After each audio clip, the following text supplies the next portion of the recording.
اللهم صل على محمد وآل محمد.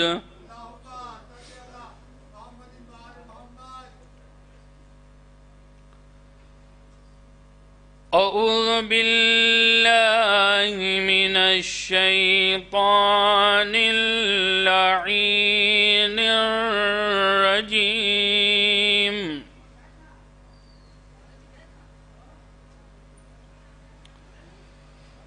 بسم الله الرحمن الرحيم.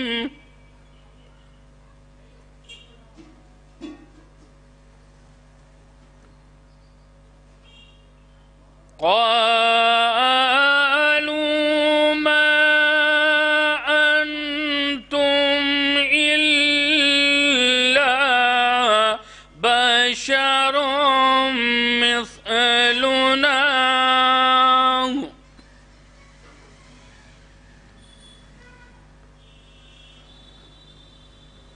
وما أنزل الرحمن من شيء إن أنتم إلا تكذبون.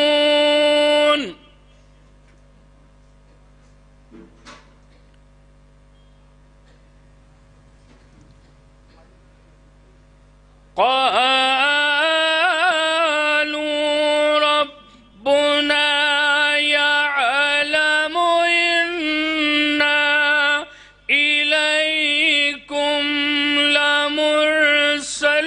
لمرسلون.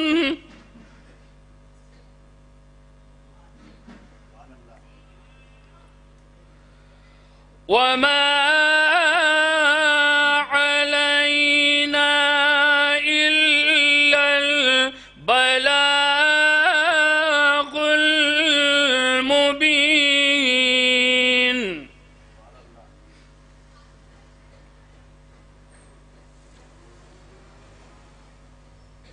قالوا طائركم معكم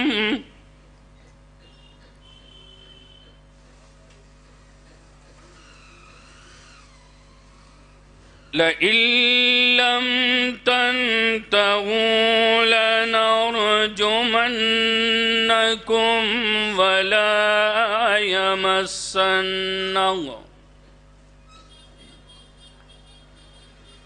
ولا يمسنكم منا عذاب أليم.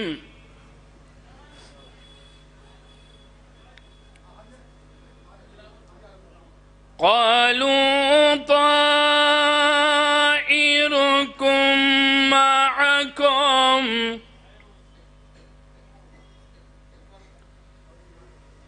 أئن ذكرتم بل أنتم قوم مسرفون.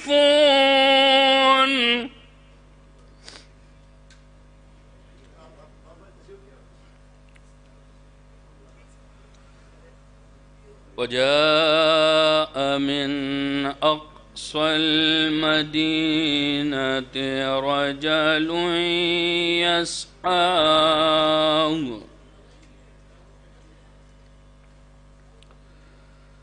قال يا قوم اتبعوا المرسلين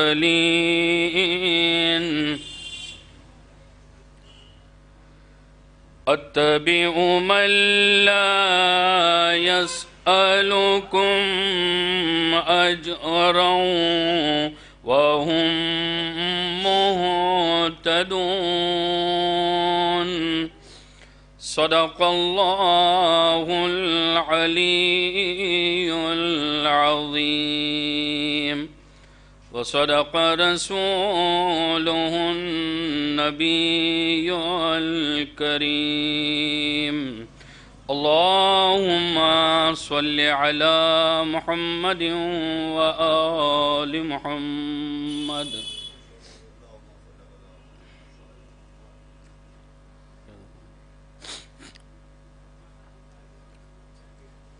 ایک مطلع 2 یا 3 شعر پیش کرتا ہوں سماعت فرمائیں شہزادی کی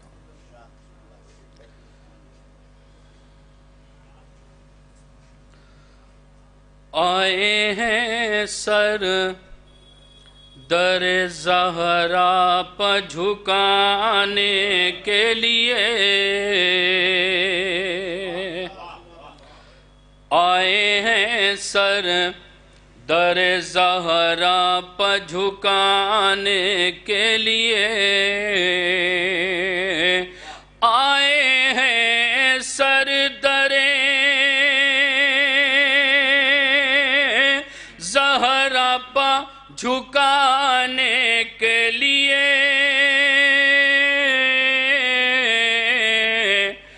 اپنی بگڑی ہوئی تقدیر بنانے کے لیے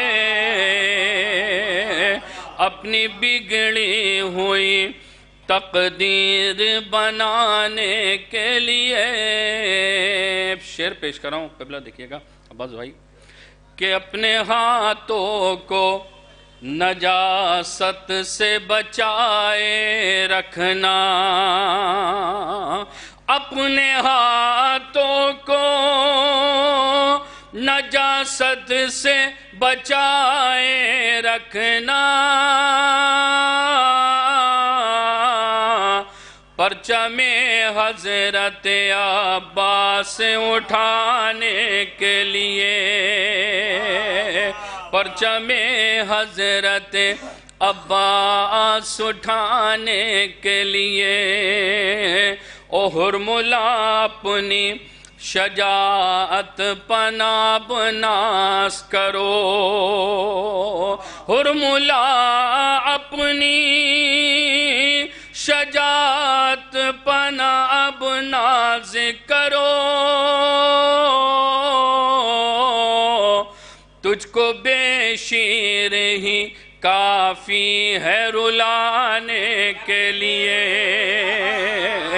حرملا اپنی شجاعت پناہ ناز کرو تجھ کو بے شیر ہی کافی ہے رلانے کے لیے آخری شعر اسے قرار دے رہا ہوں لیکن سب سے نایاب شعر قبلہ ایک بات ہے اسے محسوس کر لیں تمام مومنین کہ تجھ کو بے شیر ہی کافی ہے رلانے کے لیے شعر پیش کر رہا ہوں دیکھیے گا کہ رب نے ہر قوم میں پیدا کیا انسان کو مگر رب نے ہر قوم میں پیدا کیا انسان کو مگر ہم کو محدود رکھا خاص گھرانے کے لیے ہم کو محدود رب نے ہر قوم میں پیدا کیا انسان کو مگر رب نے ہر قوم میں پیدا کیا انسان کو مگر ہم کو محدود رکھا خاص گھرانے.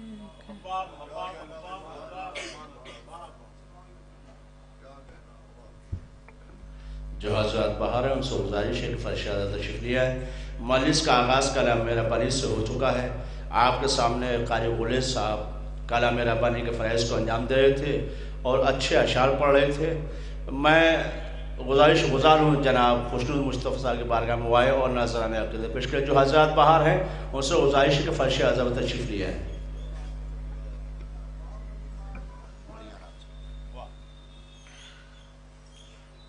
برائے تعزیر ظہور امام زمانہ رسام نعرہ صلوات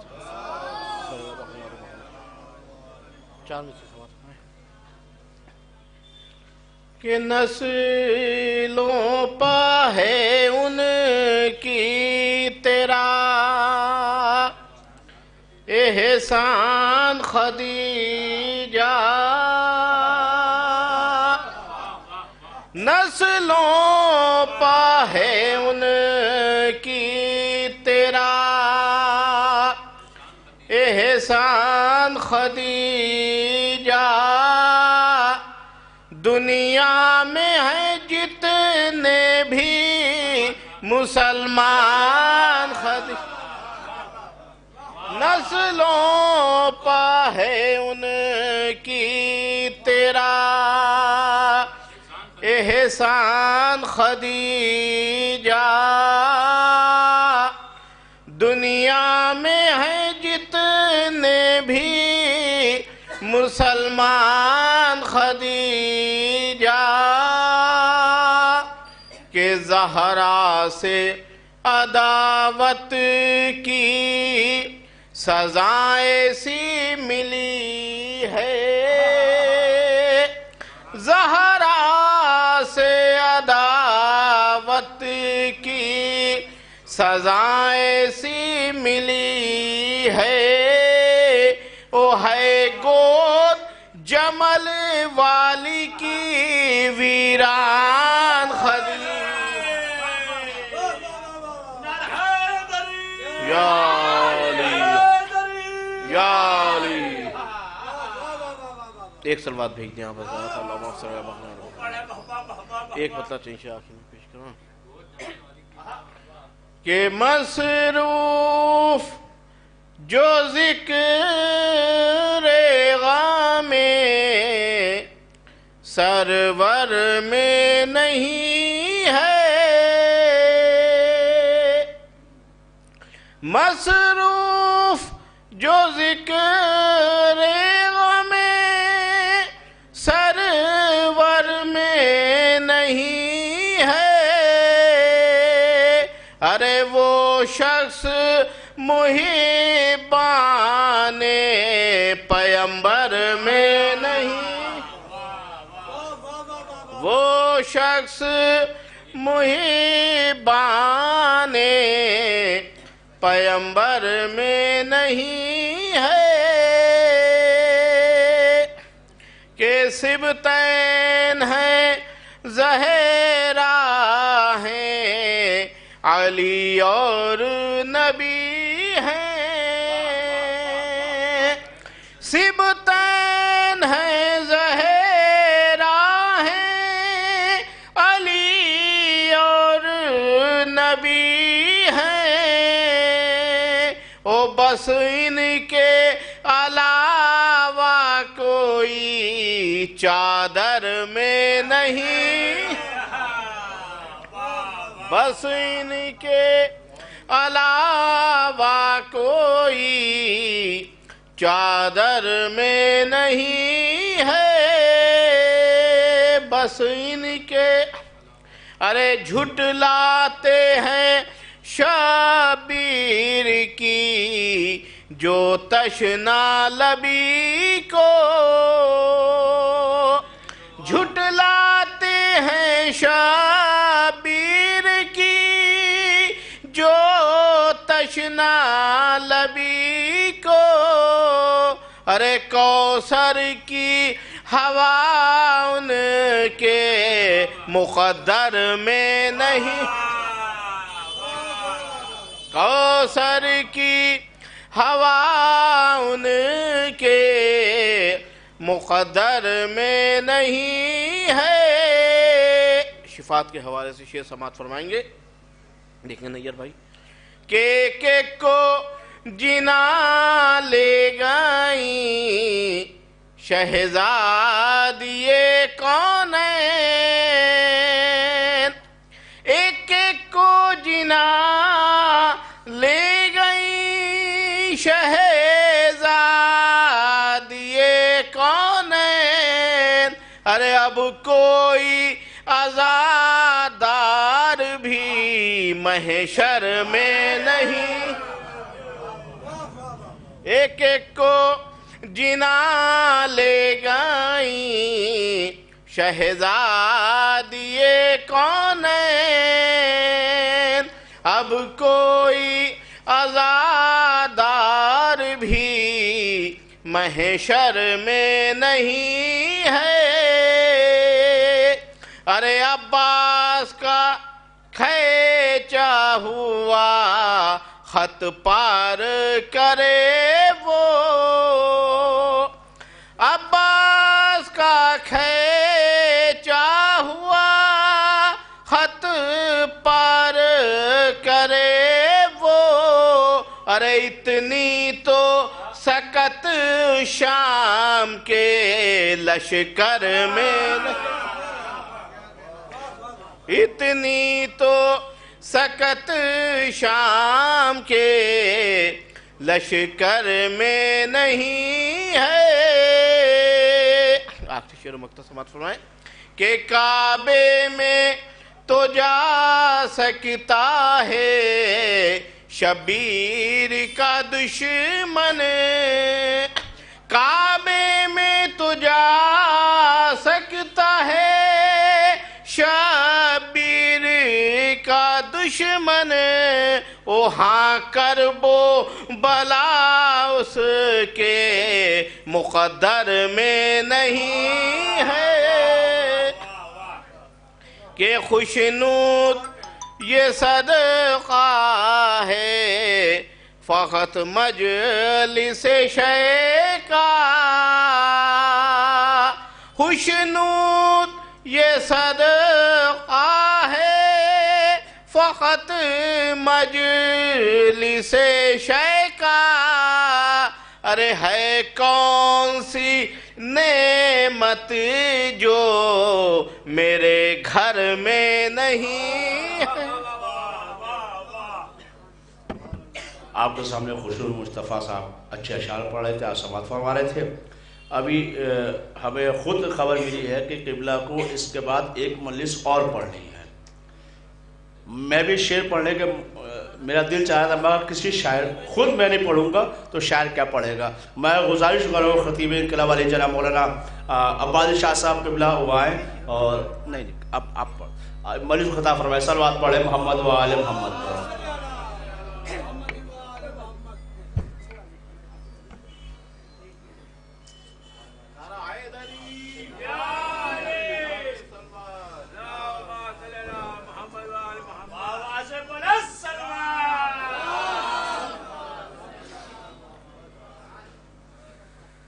حضرات گزارش ہے کہ ایک بار سورہ الحمد اور 3 بار سورہ اخلاص کی تلاوت فرما کے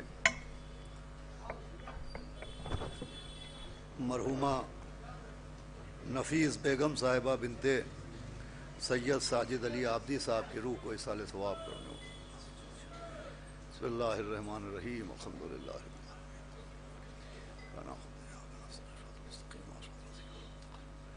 غیر المغضوب علیہم. بسم اللہ الرحمن الرحیم. اللہم علیہم. بسم اللہ الرحمن الرحیم.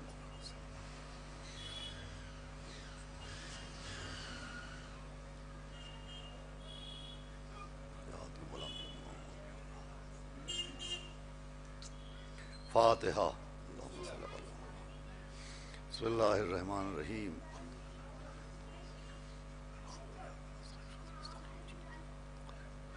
غیر المغضوب علیہم.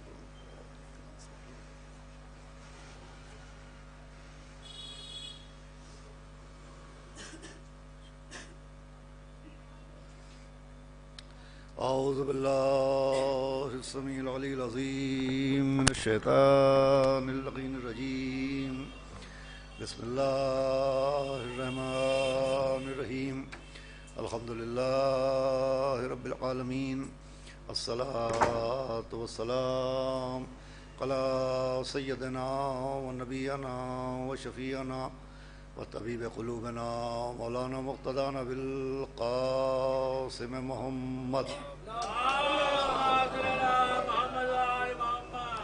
وآله الطيبين الطاهرين المعصومين ولعنة الله على أعدائهم أجمعين من يومنا هذا إلى يوم الدين. أما بعد فقد قال الله سبحانه تبارك وتعالى في القرآن المجيد والفرقانه الحميد بسم الله الرحمن الرحيم فاذکرونی اذکرکم. ایک صلوات بھیجے محمد والے.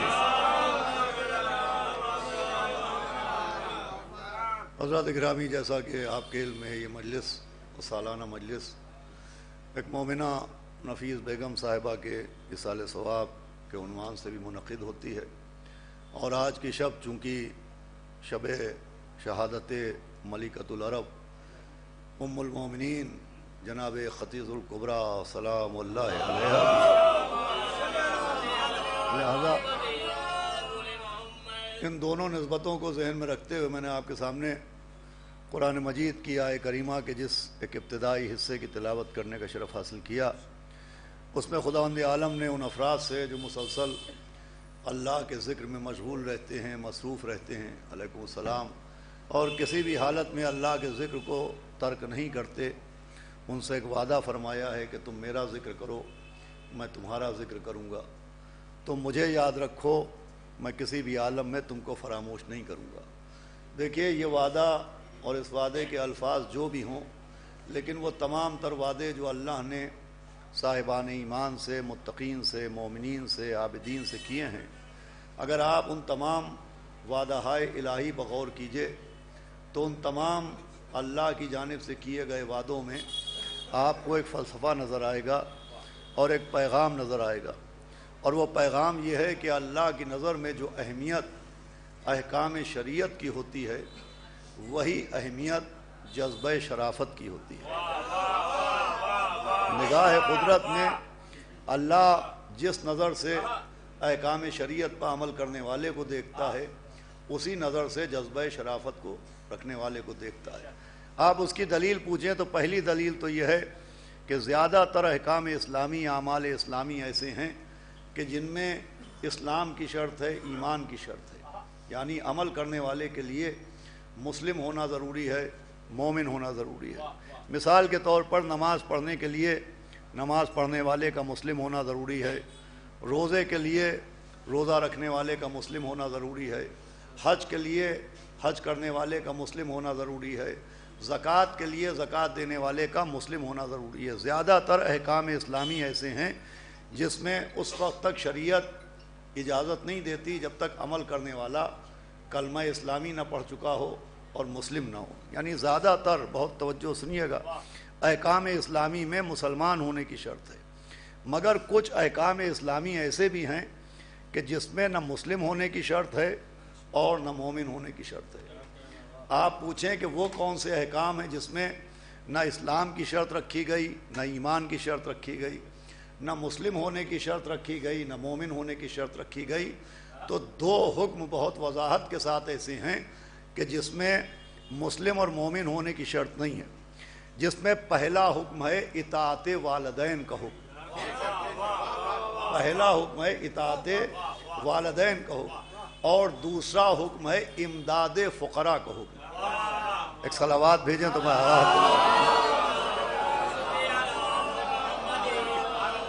بھائی، اطاعت والدین کے لیے آپ کسی عالم سے دریافت کریں یا خود تحقیق کریں، اطاعت والدین کے لیے آپ کو کسی حدیث میں یا کسی روایت میں یا کسی آیت میں یہ حکم نہیں ملے گا کہ اگر والدین مسلم ہوں تو ان کی خدمت کرنا، اور والدین مسلم نہ ہوں تو ان کی خدمت نہ کرنا. اگر ماں باپ مومن ہوں تو ان کی عزت کرنا، اور ماں باپ مومن نہ ہوں تو ان کی عزت نہ کرنا۔ آپ کو کسی حدیث میں کسی روایت میں نہیں ملے گا، بلکہ حکم ہے کہ اگر والدین غیر مسلم بھی ہیں تو ان کی عزت کرو، اگر والدین غیر مومن بھی ہیں تو ان کی خدمت کرو۔ ماں باپ کے لیے مسلم و مومن ہونے کی شرط نہیں ہے کہ وہ ماں باپ اگر مسلم ہیں تو خدمت کی جائے گی اور وہ مسلمان نہیں ہیں تو ان کی خدمت نہیں کی جائے گی۔ میری اس بات کی تائید کے لیے امام جعفر صادق علیہ السلام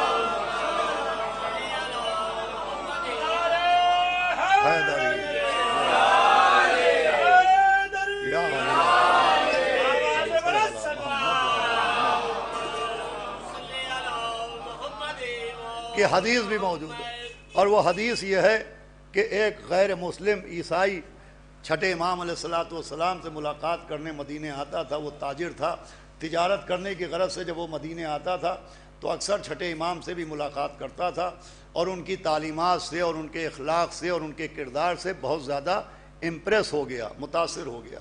تھوڑے دن کے بعد اس نے کلمہ اسلامی بھی پڑھ لیا اور مذہب جعفری یعنی شیعہ بھی ہو گیا، مذہب جعفری بھی اس نے اختیار کر لیا۔ امام کی تعلیمات سے اور کردار سے متاثر ہو گئے۔ پھر 2-4 مہینے بعد وہ امام کی خدمت میں آیا۔ اس نے کہا حضرت جب سے میں مسلمان ہوا ہوں، میں نے اپنا مذہب ترک کیا ہے، کلمہ اسلامی زبان پر جاری کیا ہے، تب سے میری زندگی میں ایک الجھن پیدا ہو گئی ہے۔ کہا وہ الجھن کیا ہے؟ تو کہا وہ الجھن یہ ہے کہ میری والدہ زندہ ہیں اور میں تو مسلمان ہو گیا ہوں، میں تو شیعہ ہو گیا ہوں، لیکن وہ ابھی بھی عیسائی ہیں، اپنے پرانے مذہب پر باقی ہیں۔ میں مسلمان ہوں، وہ غیر مسلمہ ہیں، میں مومن ہو گیا، وہ غیر مومنہ ہیں۔ تو جب تک میں مسلمان نہیں ہوا تھا میں اپنی والدہ کی بے پناہ خدمت کرتا تھا، راتوں میں اٹھ کے ان کے احکام پہ عمل کرتا تھا، لیکن اب الجھن یہ ہے کہ میں تو مسلمان ہوں اور وہ مسلمان نہیں ہیں، میں تو مومن ہوں وہ مومن نہیں ہیں، تو اب میرے لیے حکم کیا ہے؟ میں اپنی غیر مسلمہ والدہ کی خدمت کروں یا نہ کروں؟ میں اپنی غیر مومنہ والدہ کی عزت کروں کہ نہ کروں؟ جواب سنیے گا امام کا۔ امام مسکرائے، فرمایا اب تم جتنی خدمت کرتے تھے اس سے زیادہ کیا کرو۔ صلوات بھیجے محمد والے محمد۔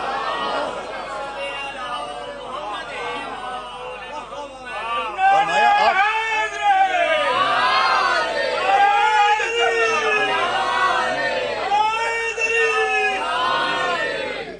صلوات اور پڑھ دیں محمد والے محمد۔ فرمایا اب اپنی غیر مسلم والدہ کی اور خدمت کرو، اور عزت کرو، اور اطاعت کرو، اور تعظیم کرو۔ تو عزیزان گرامی، والدین کی اطاعت کے معاملے میں نہ ان کا مسلم ہونا شرط ہے اور نہ مومن ہونا شرط ہے۔ دوسرے، امداد فقراء، فقیروں کی مدد، غریبوں کی مدد، مساکین کی مدد، بھوکے کو کھانا کھلانا، پیاسے کو پانی پلانا، اس میں بھی نہ اسلام کی شرط رکھی گئی ہے اور نہ ایمان کی شرط رکھی گئی ہے۔ آپ کو کسی حدیث میں نہیں ملے گا کہ اگر کوئی بھوکا پیاس مسلمان ہو تو اسے کھانا کھلانا، وہ اگر وہ مسلمان نہ ہو تو اسے کھانا نہ کھلانا، اگر کوئی پیاسا مسلمان ہو تو اسے پانی پلانا، وہ اگر وہ مسلمان نہ ہو تو اسے پانی نہ پلانا۔ بھائی غریبوں کی مدد کے معاملے میں بھی نہ مسلم ہونے کی شرط ہے نہ مومن ہونے کی شرط ہے، بلکہ بات کو سمیٹ کے ایک جملے میں عرض کروں کہ غریبوں کی مدد کے معاملے میں مذہب دیکھ کے مدد کرنے کا حکم نہیں ہے، ضرورت دیکھ کے مدد کرنے کا حکم۔ صلوات بھیجے محمد والے محمد۔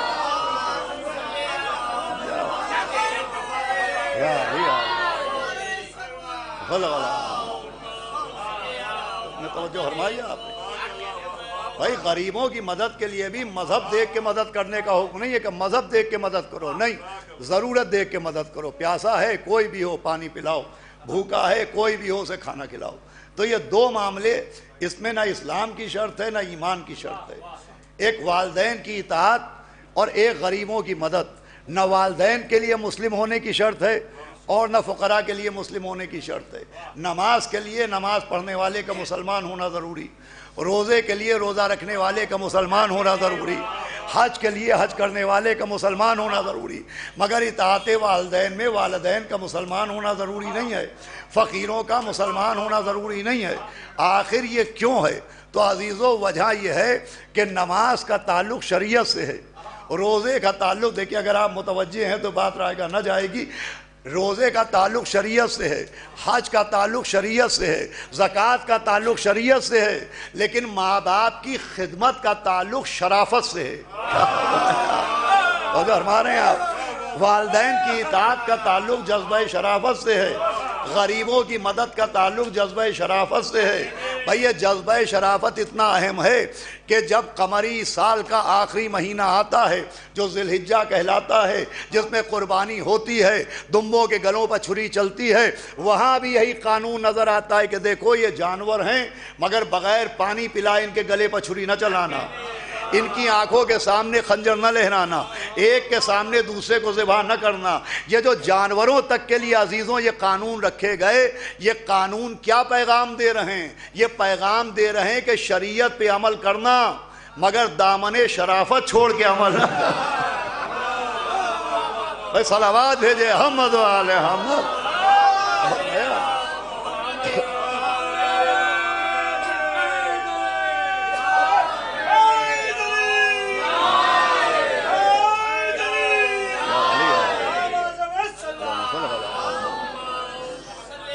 بھائی جذبہ شرافت کی بڑی ہے، میں عرض کر رہا ہوں کہ ماں باپ کی خدمت کا تعلق شرافت سے ہے۔ جہاں بھی شرافت ہوتی ہے وہاں والدین کی خدمت ہوتی ہے، والدین کے لیے ایصال ثواب ہوتا ہے۔ غریبوں کی مدد کا تعلق بھی شرافت سے۔ شرافت کی اللہ کی نظر میں بہت اہمیت ہے، اتنی اہمیت ہے کہ پہلی دلیل میری اس بات میں ہے اور دوسری دلیل دامن قرآن میں ہے۔ دیکھیں جب آپ قرآن پڑھتے ہیں، یہ ماہ رمضان بہار قرآن کا مہینہ ہے، جب آپ قرآن پڑھتے ہیں اور ترجمے کے ساتھ قرآن پڑھتے ہیں تو قرآن میں جہاں اللہ نے نبیوں کے قصیدے بیان کیے، رسولوں کے فضائل بیان کیے، اماموں کی فضیلتیں بیان کی، قرآن میں جہاں اللہ نے نبیوں کے قصیدے اور رسولوں کی منقبتیں اور پیغمبروں کی مدح و ثنا کی ہے، تو وہیں آپ قرآن کا ترجمہ پڑھیں گے، صاحبان علم تشریف فرمائیں، تو جس انداز سے اللہ نے نبیوں کے قصیدے پڑھے، جس انداز سے اللہ نے رسولوں کی منقبتیں پڑھیں، اسی انداز میں اللہ نے قرآن میں کچھ ایسے لوگوں کے قصیدے ہی پڑھے ہیں جو نہ نبی ہیں نہ رسول ہیں، نہ پیغمبر ہیں نہ امام ہیں۔ اللہ نے ان کے قصیدے بھی ویسے ہی پڑھے جیسے نبیوں کے قصیدے پڑھے، ان کا ذکر بھی ویسے ہی کیا جیسے رسولوں کا ذکر کیا، حالانکہ وہ لوگ نہ نبی ہیں نہ رسول ہیں، نہ پیغمبر ہیں نہ امام ہیں، مگر قرآن نے غیر انبیاء اور غیر رسول افراد کی بھی تعریف کی ہے۔ آپ پوچھیں وہ کون لوگ ہیں، میں جواب دوں گا اصحاب کہف نبی نہیں ہیں، قرآن نے ان کا بھی قصیدہ پڑھا ہے۔ تو جو ہمارے یہاں اصحاب کہف نبی نہیں ہیں، قرآن نے ان کا بھی قصیدہ پڑھا۔ جناب حزقیل پیغمبر نہیں ہیں، قرآن نے ان کا بھی قصیدہ پڑھا۔ جناب آسیہ رسولوں میں نہیں ہیں، قرآن نے ان کا بھی قصیدہ پڑھا۔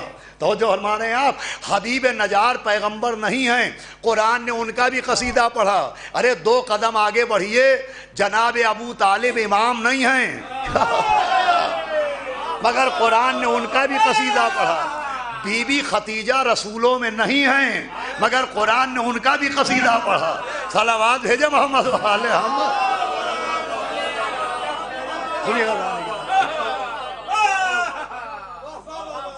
آپ قرآن سے پوچھئے کہ بھئی جس انداز سے نبیوں کے قصیدے اور رسولوں کے قصیدے اور پیغمبروں کے قصیدے پڑھے، اسی لہجے میں اصحاب کہف کا قصیدہ کیوں پڑھا گیا؟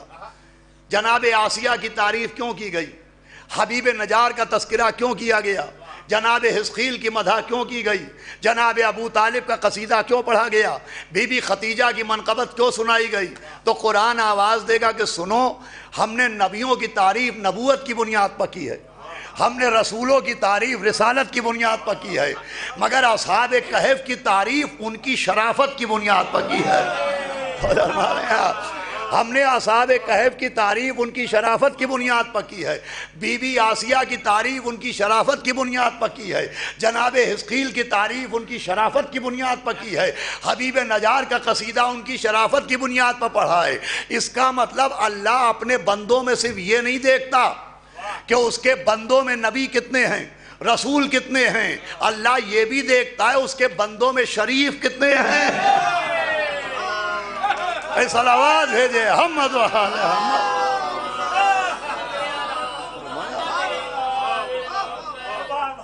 بھئی اللہ جذبہ شرافت کی بڑی قدر کرتا ہے، اللہ یہ بھی دیکھتا ہے کہ اس کے بندوں میں شریف کتنے ہیں۔ اب قرآن میں ان شرفا کا ذکر ہوا، بس ایک فرق یہ رہا کہ قرآن میں ذکر اصحاب کہف کا بھی ہے، وہ نبی نہیں ہے۔ قرآن میں ذکر جناب آسیہ کا بھی ہے، وہ پیغمبر نہیں ہے۔ قرآن میں ذکر جناب حزقیل کا بھی ہے، وہ رسولوں میں نہیں ہے۔ قرآن میں ذکر جناب ابو طالب کا بھی ہے، وہ فہرست امامت میں نہیں ہے۔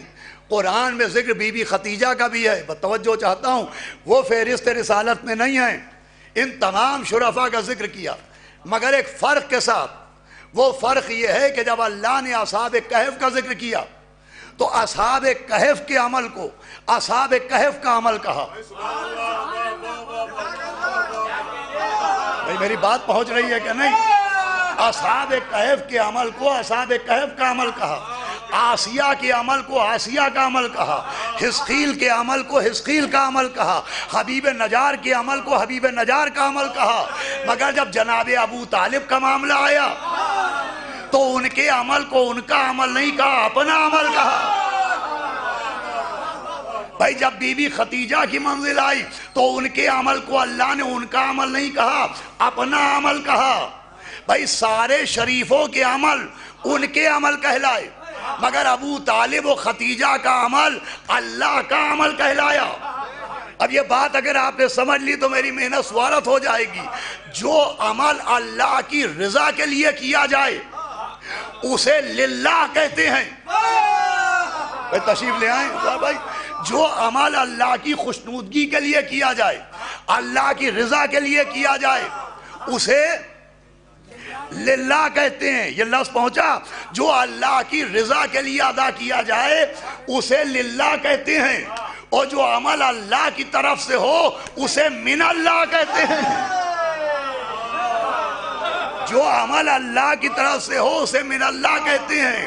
قرآن پیغام دے رہا ہے کہ سارے شریفوں کے عمل للہ کے دائرے میں ہیں، مگر ابو طالب و خدیجہ کا عمل من اللہ کے دائرے میں ہے۔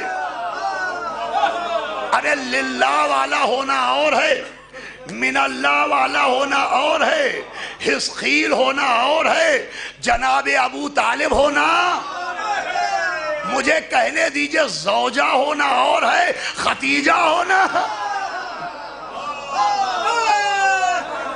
صلوات بھیجے احمد آل احمد۔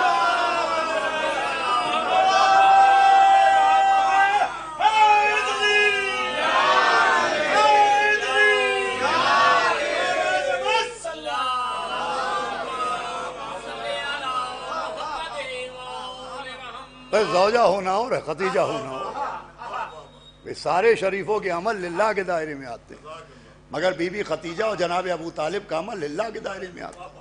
بھئی قرآن گواہی دے رہا ہے کہ گو جناب ابو طالب کی تھی، آواز آئی ہم نے آپ کو پناہ دی، اے نبی ہم نے پناہ دی، پناہ جناب ابو طالب نے دی، اور قرآن کہہ رہا ہے ہم نے پناہ دی۔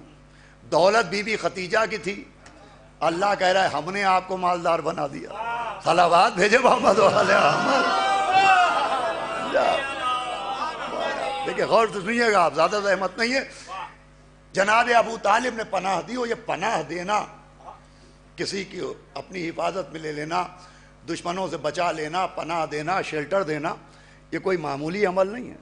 اب دیکھیں اب تک جو میں نے پڑھا، ایک طرف پڑھے لکھے لوگ بیٹھے، یہ پناہ دینا اتنا اہم عمل ہے کہ تاریخ اسلام میں 2 ہجرتیں ہیں۔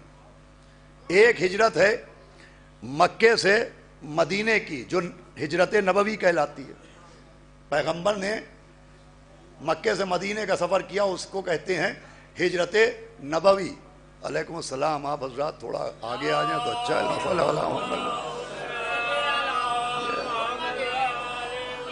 ارے بھائی اچھے بھائی، آپ حضرات بھی ادھر جگہ ہے آپ ہی لوگوں کے لیے، محمد محمد آ جاتے ہیں۔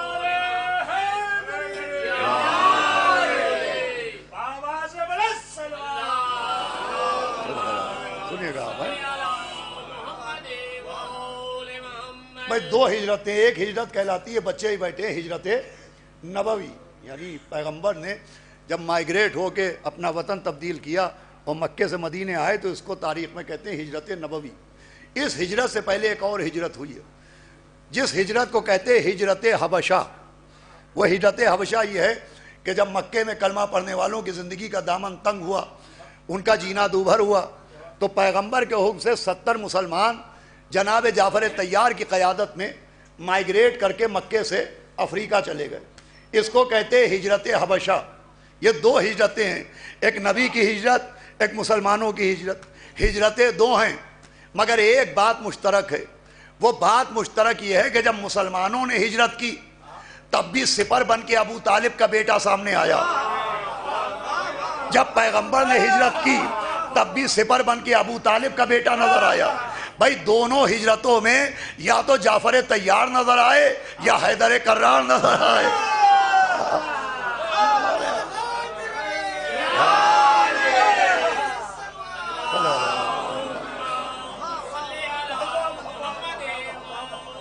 یا تو جناب جعفر طیار جب ہجرت حبشہ ہوئی تو ان کے سید و سردار، ان کے قائد و رہبر جناب جعفر طیار تھے، اور یہاں بستر پر حیدر کرار تھے. مجھے کہنے دیجئے وہ ساری تلواریں جنہوں نے امت مسلمہ کی گردن کی حفاظت کی ہے وہ بنی امیہ کی نیام سے نہیں نکلی ہیں، بنی ہاشم کی نیام سے نکلی ہیں.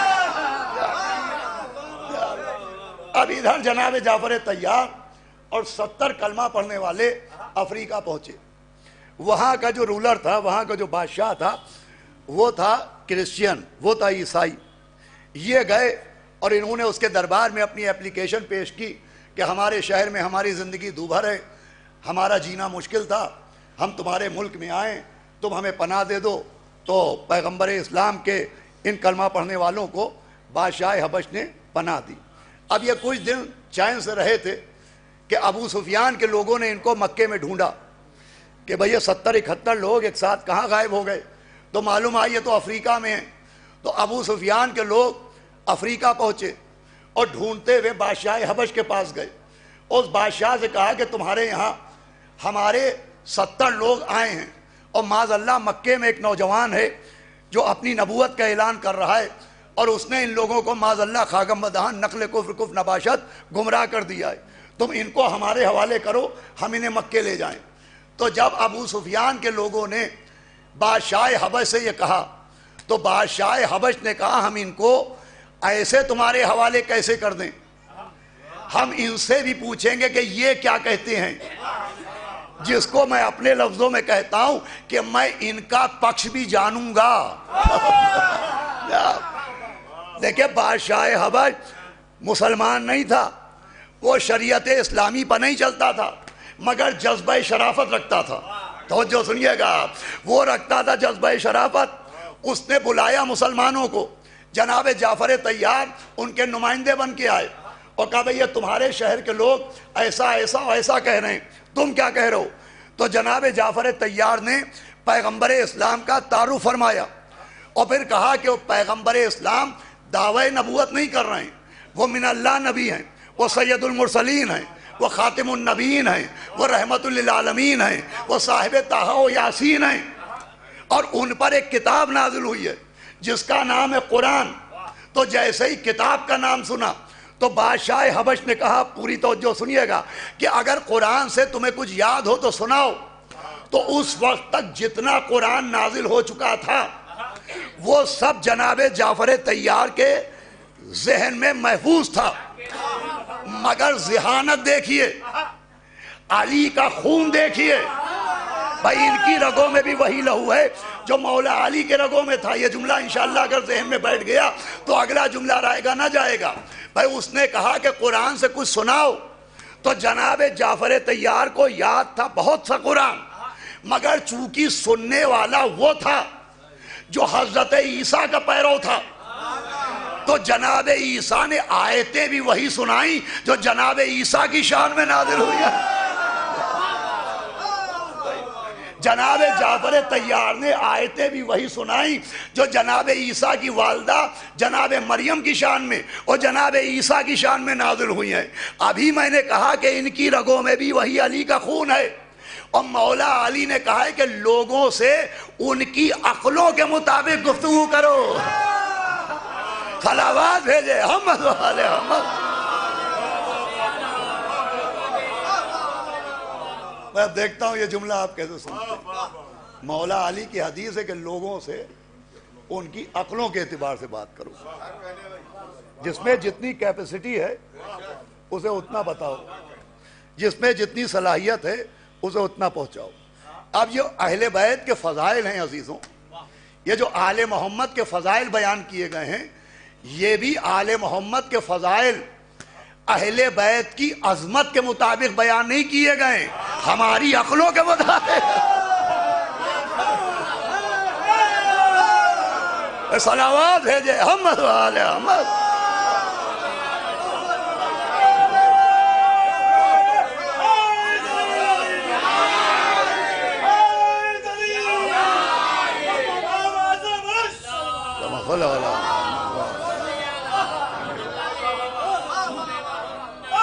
یہ مولا علی کے فضائل مولا علی کی عظمت کے مطابق تھوڑی ہیں، یہ تو ہماری عقلوں کے مطابق ہے، جتنا ہم سمجھ سکتے ہیں اتنا ہمیں سمجھایا گیا کہ علی کیا ہے۔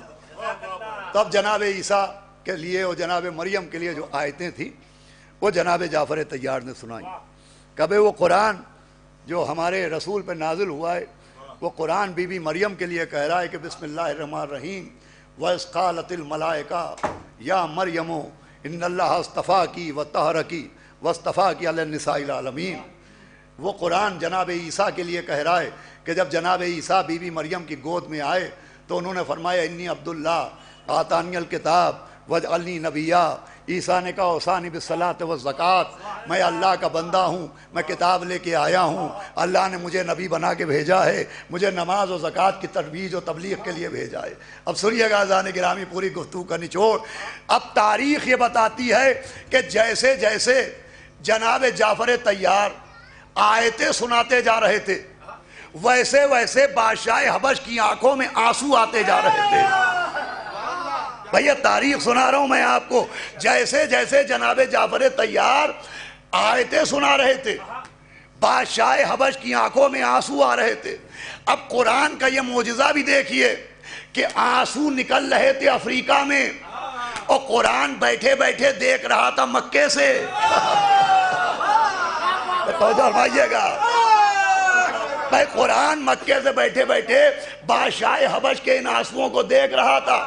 چنانچہ قرآن نے بادشاہ حبش کے ان آنسوؤں کا ذکر سورہ مائدہ آیت نمبر 83 میں کیا کہ بسم اللہ الرحمن الرحیم وَإِذَا سَمِعُوا مَا أُنزِلَ إِلَى الرَّسُولِ، کہ جب وہ سنتا ہے جو اللہ کے رسول پر نازل کیا گیا، تَرَىٰ أَعْيُنَهُمْ، تو اس کی آنکھوں کی طرف دیکھو، تَفِيضُ مِنَ الدَّمِّ، میں تم دیکھو گے کہ اس کی آنکھوں سے آنسو بہ رہے ہیں۔ اور یہ آنسوؤں کا بہنا دلیل ہے کہ مِمَّا عَرَفُوا مِنَ الْحَقِّ، یہ اس کے آنسو پہچان ہیں کہ وہ پہچان گیا کہ حق کیا ہے۔ بھیا جملہ چاہے جیسا سنیے گا، یہ قرآن ہے، میرا بیان نہیں، یہ آیت ہے، کسی کتاب کی روایت نہیں۔ آیت کہہ رہی ہے کہ اس کی آنکھوں کے آنسوؤں کا بہنا بتا رہا ہے کہ وہ حق کو پہچان گیا۔ اس کا مطلب قرآن کی نظر میں کہے لگانا حق کی پہچان نہیں ہے، آنسو بہانا حق کی پہچان۔ بھائی محسوس کیا کہ نہیں یہ جملہ؟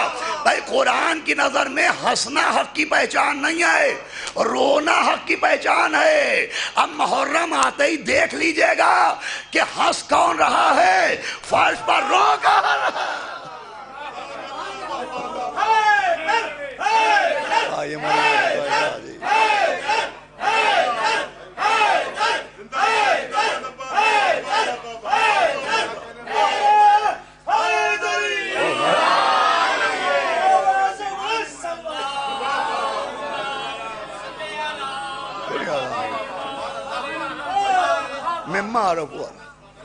دیکھیں یہ بچے بھی بیٹھے ہوئے ہیں اور سوشل میڈیا پر واٹس ایپ پہ اور فیس بک پہ ان سے سوالات ہوتے ہیں رونے کے لیے، آنسوؤں کے لیے، تو میں ان سے کہوں گا کہ سورہ مائدہ آیت نمبر 83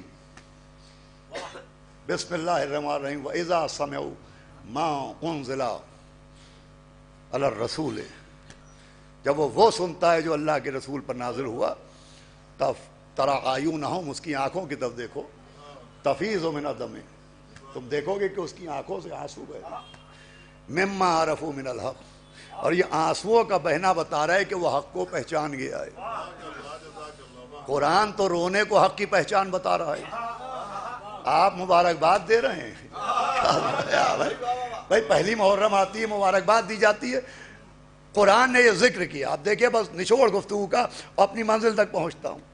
آپ کسی فرقے کے عالم کے پاس جائیے، دیوبندیوں کے پاس جائیے، وہابیوں کے پاس، مالکیوں کے پاس، حنبلیوں کے پاس، شافیوں کے پاس، حنفیوں کے پاس، اور کسی فرقے کے عالم سے پوچھئے کہ جو سورہ مائدہ کی آیت ہے، یہ آیت کس کی شان میں نازل ہوئی، کس کلمہ پڑھنے والے کے لیے نازل ہوئی، کس نمازی کے لیے نازل ہوئی، کس روزے دار کے لیے نازل ہوئی، تو سب کہیں گے یہ آیت بادشاہ حبش کی شان میں نازل ہوئی۔ جس وقت آیت نازل ہوئی وہ مسلمان نہیں تھا، جس وقت آیت نازل ہوئی وہ مسلمان نہیں تھا، ایک غیر مسلم تھا، مگر قرآن نے غیر مسلم کی تعریف کی۔ مجھے بتائیے کس بنیاد پر کی؟ اللہ سے پوچھئے، ابھی اس نے کلمہ پڑھا نہیں، تعریف کیوں؟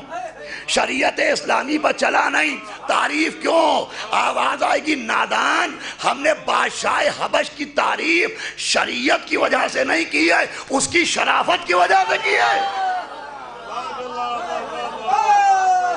سنیے گا یہ جملہ، ہم نے بادشاہ حبش کی تعریف شریعت کی وجہ سے نہیں کی ہے، اس کی شرافت کی وجہ سے کی ہے۔ سمجھیے خدا کا مزاج خدا یہ ہے کہ اگر غیر مسلم بھی شریف ہو تو قابل تعریف ہوتا ہے، اگر غیر مسلم بھی شریف ہو تو قابل تعریف ہوتا ہے، اور مسلمان بھی خبیث ہو تو قابل لعنت ہوتا ہے۔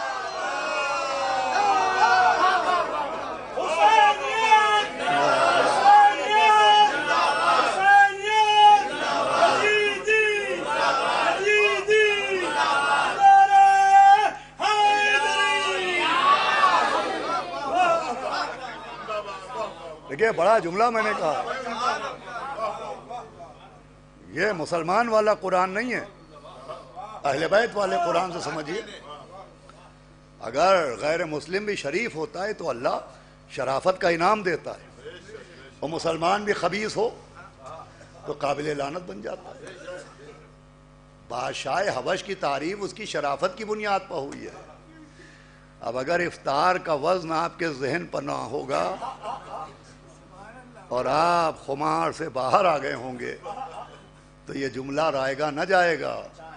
بادشاہ حبش کی تعریف شرافت کی بنیاد پر کی گئی، ذرا پوچھئے اس کی شرافت کیا تھی، تو جواب دیا جاتا ہے کہ امت مسلمہ کو پناہ دی۔ کیوں مسلمانوں؟ جو امت محمد کو سمجھ گیا؟ ارے جو امت محمد کو پناہ دے اللہ کی نظر میں اس کا یہ مرتبہ ہے، تو وہ ابو طالب جو محمد کو پناہ دے، صلوات بھیجے محمد والے محمد۔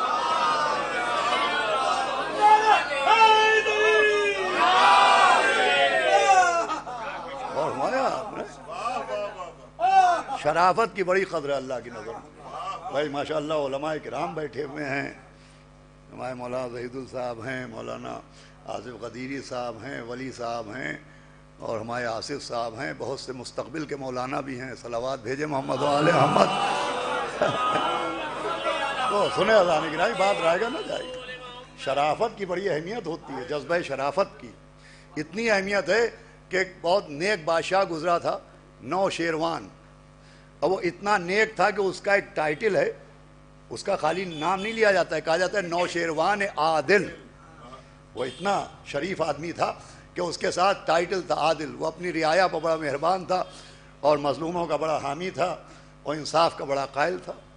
تو لوگوں نے، پیغمبر اسلام نے جب نیکیوں کی اور عدالت کی اور شرافت کی تعریفیں کی، تو لوگوں نے کہا یا نبی اللہ یہ بتائیے نوشیروان ایک بادشاہ گزرا ہے، وہ بڑا شریف آدمی تھا، اس نے کلمہ تو پڑھا نہیں تھا، تو کیا اسے بھی نیکیوں کی جزا ملے گی؟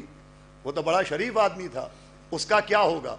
تو نبی نے کہا کہ کلمہ نہ پڑھنے کی بنیاد پر وہ جہنم میں جائے گا، مگر شرافت کی وجہ سے جہنم میں بھی وہ عذاب سے محفوظ رہے گا۔ آئیے بھائی شبر صاحب، بھائی نبی کی حدیث ہے، صلوات پڑھے محمد والے محمد۔ آئیے مولانا اکبر صاحب بھائی تشریف سنیے گا آپ. صلی اللہ.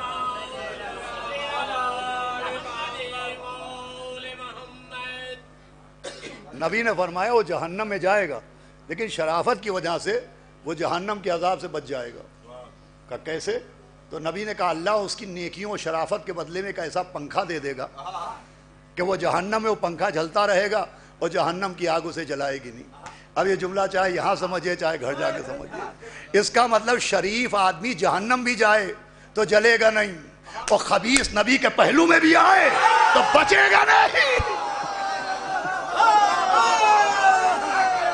صلوات بھیجے محمد و آل محمد.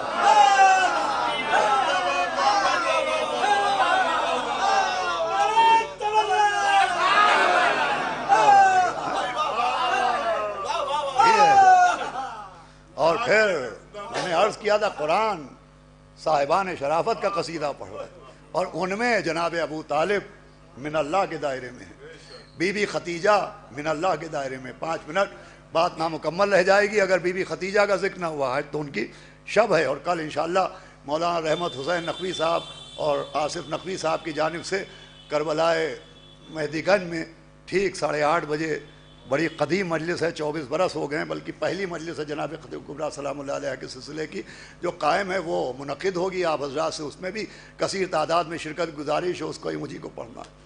میں عرض کر رہا تھا قرآن صاحبان شرافت کے قصیدے پڑھ رہا ہے، ان میں جناب ابو طالب من اللہ کے دائرے میں، بی بی ختیجہ من اللہ کے دائرے میں. میں نے عرض کیا تھا حسقیل ہونا اور ہے اور جناب ابو طالب ہونا اور ہے، زوجہ ہونا اور ہے، بی بی ختیجہ ہونا اور ہے.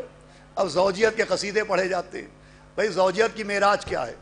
معراج یہ ہے کہ صاحب قرآن نے ان کو ماں کہا ہے. اب دیکھیں بات میں بار بار پڑھتا ہوں تاکہ بچوں کے ذہن میں بھی راسخ ہو جائے کہ ماں کا لفظ محترم ہے، مگر اسلام پاگلوں کے لیے نہیں آیا ہے، اسلام منہ کا لقمہ کان میں رکھنے والوں کے لیے نہیں آیا ہے، اسلام جمعے کی نماز بدھ کے دن پڑھانے والوں کے لیے نہیں آیا ہے، اسلام صاحبان عقل کے لیے آیا ہے. ماں کا لفظ محترم ہے مگر عقل یہ کہتی ہے ضروری نہیں کہ لفظ کے محترم ہونے سے شخص بھی محترم ہو جائے.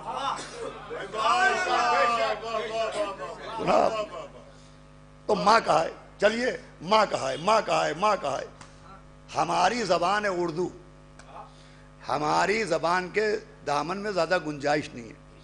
ہمارے لیے ماں کے لیے ایک لفظ آتا ہے ماں، اردو میں ہم کہتے ہیں امی یا اماں، لیکن قرآن میں اور عربی زبان میں اب دیکھیے بڑے پڑھے لکھے افراد بیٹھے، اس بات کے لیے بہت خاص توجہ چاہتا ہوں.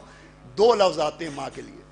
ایک لفظ آتا ہے ام اور ایک لفظ آتا ہے والدہ. ام اور والدہ. ایک لفظ ام جس کی جمع ہے امہات اور ایک لفظ والدہ جو بنا ہے ولادت سے. اب یہ ام کا مرتبہ بہت بلند ہے مگر والدہ کے مرتبے سے بلند نہیں ہے.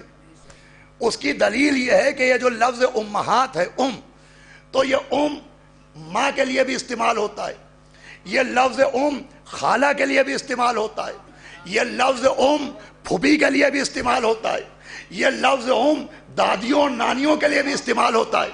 بھائی جیسے ہم اپنی زبان میں اپنی خالہ کو کہتے ہیں خالہ امی، نانی اماں. صلوات بھیجے محمد و آل محمد.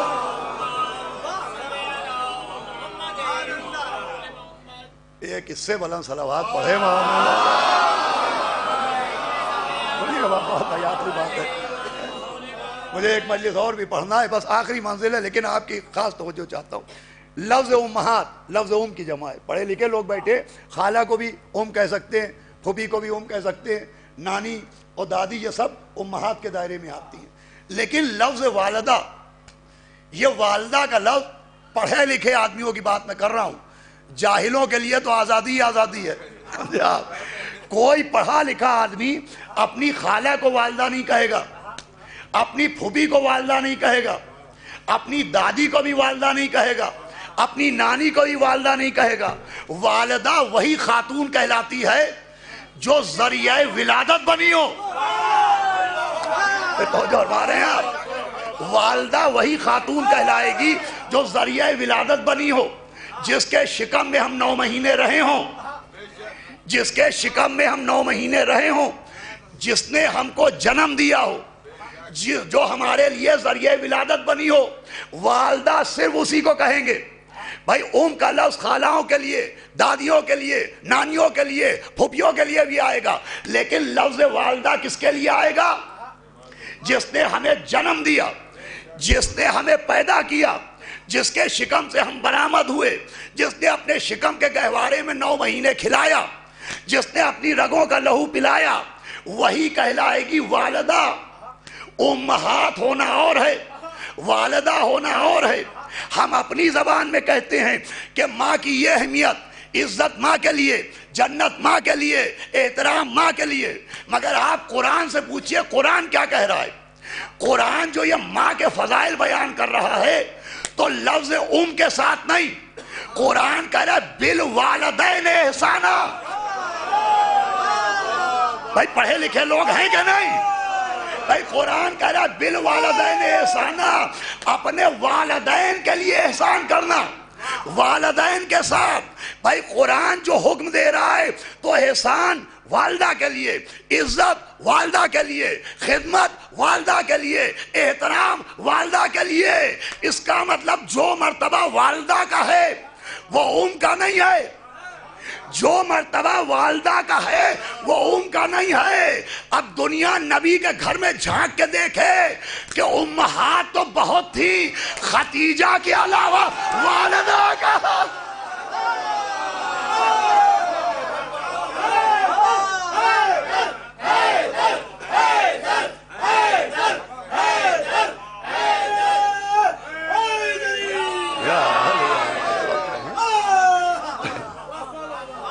بی بی خدیجہ کے علاوہ والدہ کون تھی؟ والدہ وہ بھی سیدہ کی والدہ، والدہ وہ بھی ام ابیہا کی والدہ، والدہ وہ بھی جناب زہرا کی والدہ، والدہ وہ بھی حضرت بطول کی والدہ۔ یہ ہے بی بی خدیجہ۔ امہات ہونا اور ہے، والدہ ہونا اور ہے۔ یہی وجہ ہے کہ جب امہات میں سے ایک صاحبہ جناب خدیجہ کی عداوت جن کے دل میں بھری ہوئی تھی، جناب خدیجہ کے خلاف زبان چلاتی تھی، تو پیغمبر یہی جواب دیتے تھے کہ خاموش رہو، خدیجہ کے لیے لب کشائی نہ کرنا۔ خدیجہ نے اس وقت میری تصدیق کی ہے جب تم تکذیب کر رہی تھی۔ یہی جملے تو ملتے ہیں۔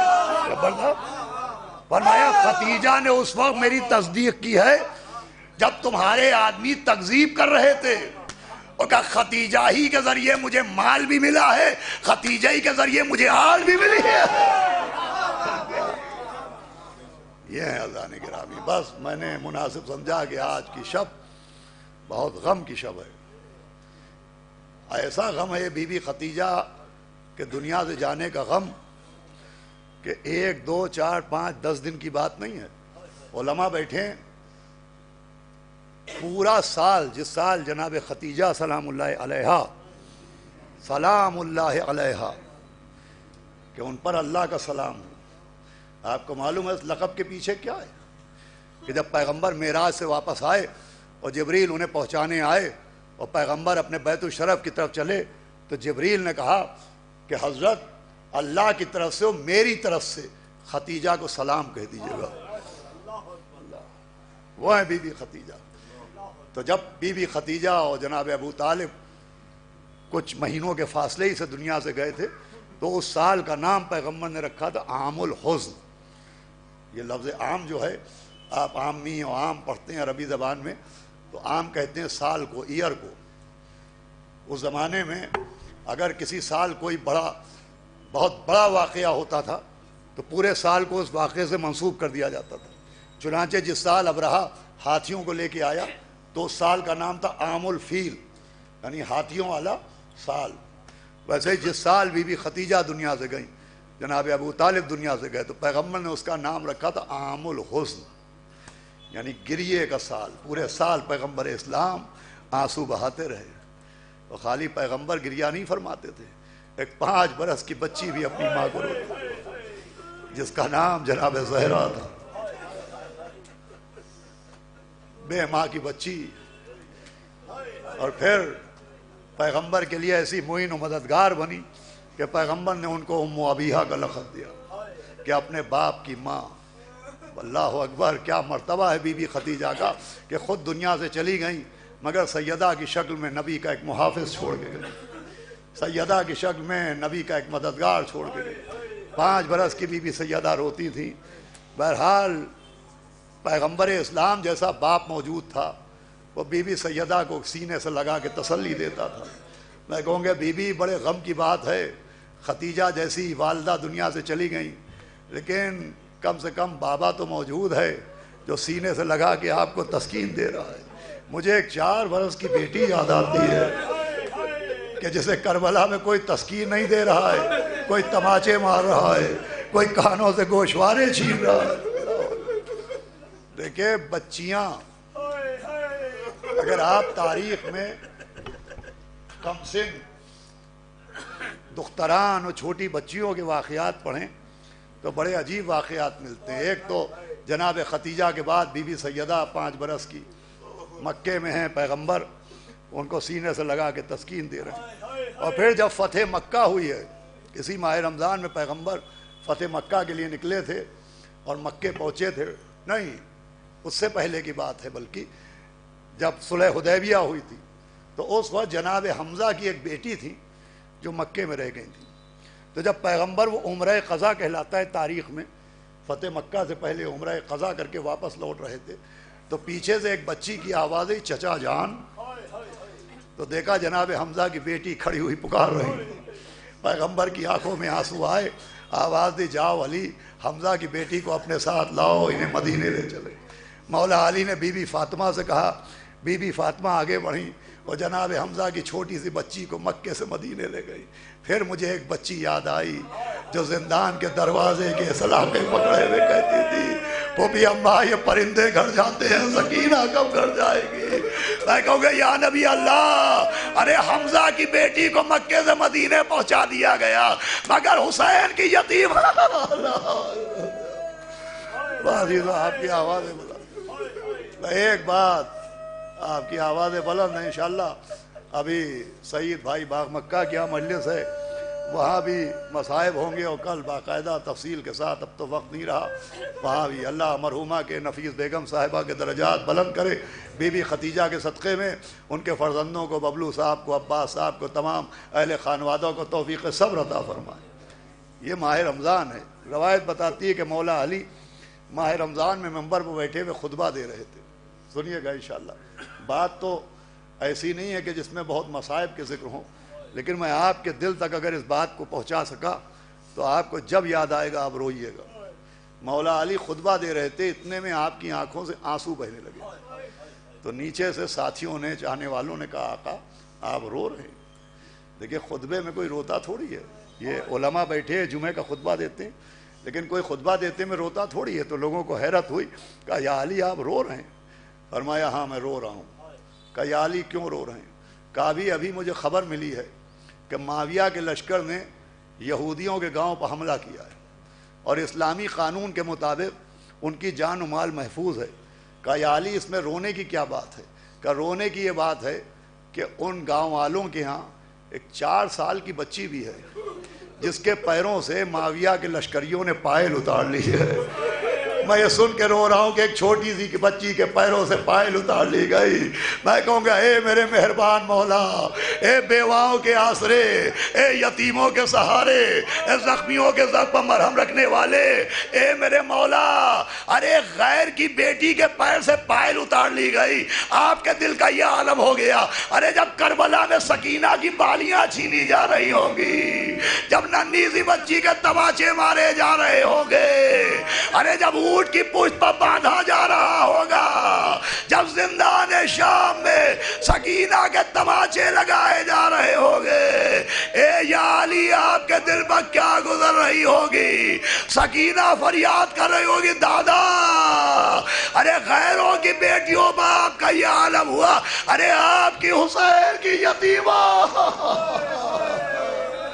لعنت اللہ علی القوم الظالمین سیعلم الذین ظلموا ای منقلب ینقلبون. حضرات پھر سے ایک مرتبہ سورہ الحمد و سورہ اخلاص کی تلاوت فرما کر محترمہ نفیس بیگم صاحبہ بنت سید ساجد علی عابدی صاحب کی روح کو اصال ثواب کر دیں. اور یہ اعلان پھر سن لیں کہ ابھی تو سعید بھائی باغ مکہ میں مجلس ہے، اور کل انشاءاللہ 8:30 بجے مہدی گنج کی کربلا میں مولانا رحمت حسین نقوی صاحب اور مولوی آصف صاحب کی طرف سے ایک مجلس ہوگی. بی بی ختیجہ و جناب ابو طالب علیہ السلام کے عنوان سے آپ حضرات اس میں شرکت کریں. بسم اللہ الرحمن الرحیم. اللہم بسم اللہ الرحمن الرحیم. اہدنا الصراط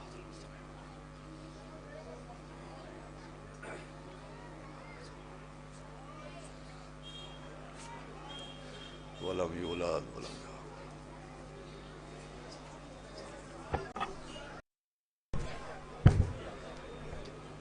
سبحان اللہ سبحان اللہ جزاک اللہ جزاک اللہ سبحان اللہ واہ واہ واہ واہ جی الحمدللہ واہ بتایا بھی نہیں وہ تو ابھی گجر نازمیہ بول دیا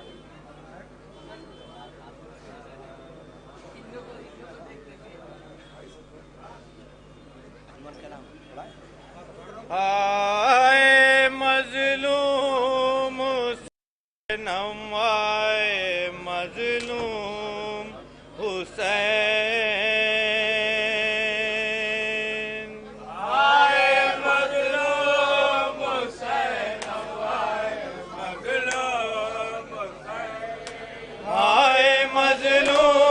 حسینم آئے مظلوم حسین آئے مظلوم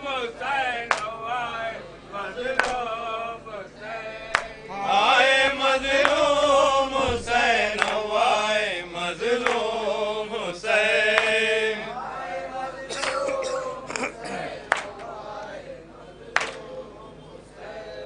آئے مظلوم حسین آئے مظلوم حسین آئے مظلوم حسین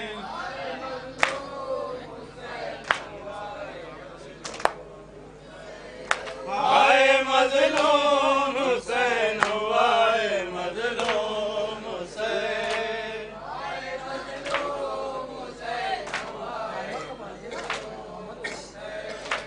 آئے مظلوم حسین آئے مظلوم حسین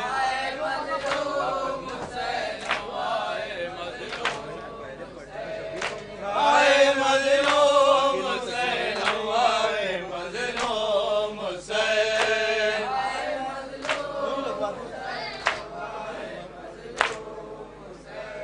آئے مظلوم حسین آئے مظلوم حسین آئے مظلوم حسین آئے مظلوم حسین آئے مظلوم حسین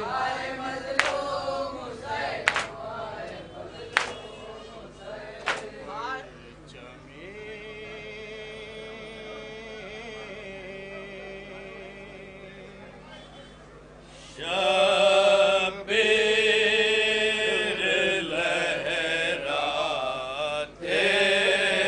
چلو